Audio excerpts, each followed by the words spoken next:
The hypocrisy of this government knows no bounds.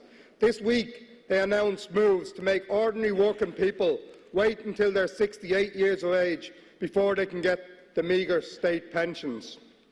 But it is a different story altogether when it comes to themselves, ministers or ex-ministers. So I'll put it to them here and now, and I'll try to be polite, because these shysters who call themselves patriotic men and women, these sitting TDs and senators who are getting state pensions on top of their salaries, they need to give those pensions back and give them back to the Irish people.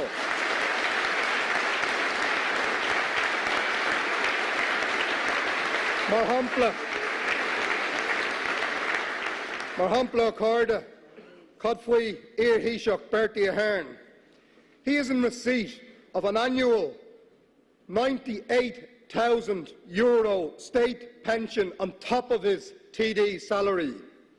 That's nearly €5,000 a week he has been paid. He wasn't worth it in the past, he's not worth it now, and he should give it back.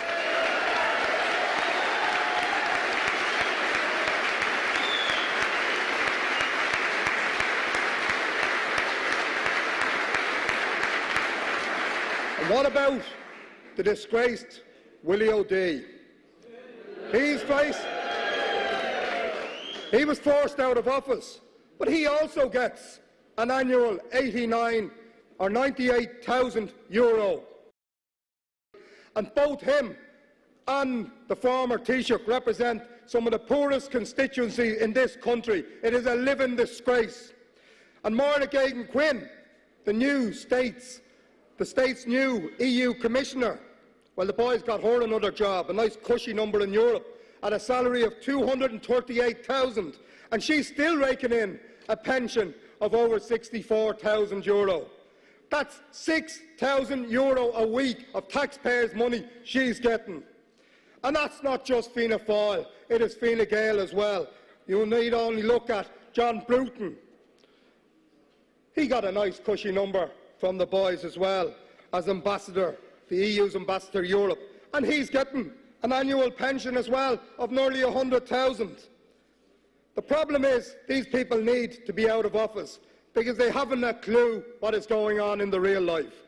These are the people who would justify cutting low-paid workers.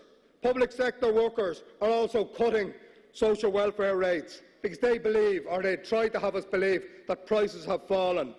They believe and they claim that people can live comfortably on less and are threatening further cuts this year. They haven't a clue, because how many of them have ever spent a day, a week or a number of months on the dole? Very few, if any. They haven't a clue about the daily hardships faced by the hundreds of thousands of low-paid workers across this state. The reality is that most on low incomes are struggling every day to make ends meet. And the reality is that many of the essentials, if not most of the essentials of daily life, have actually gone up in price this year. Everyone dependent on social welfare know the extent of that. Everyone living on low wages understand that. But I'd ask ministers, when is the last time you left your chauffeur at home and went on a bus? Because if you did so, you would understand that public transport costs have gone up by 12%. Dental fees are up. Charges for doctors' visits, hospital services, waste charges, education costs and childcare have all gone up, and many, many more. And we've been told in the last week that insurance premiums are going to skyrocket. The Fianna Fáil Green Government need to release their grip from around the necks of the low and middle income. There's still plenty of wealth in this country, and it's time to target it. I have one message for this Fianna Fáil Green Government: get off the back of the workers and resign.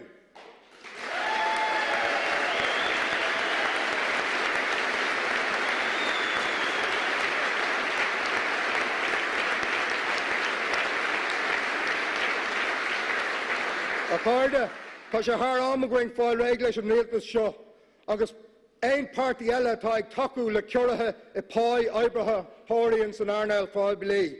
Cuireatha I seirbhísí poiblí nó a rátaí leasa seo síalta.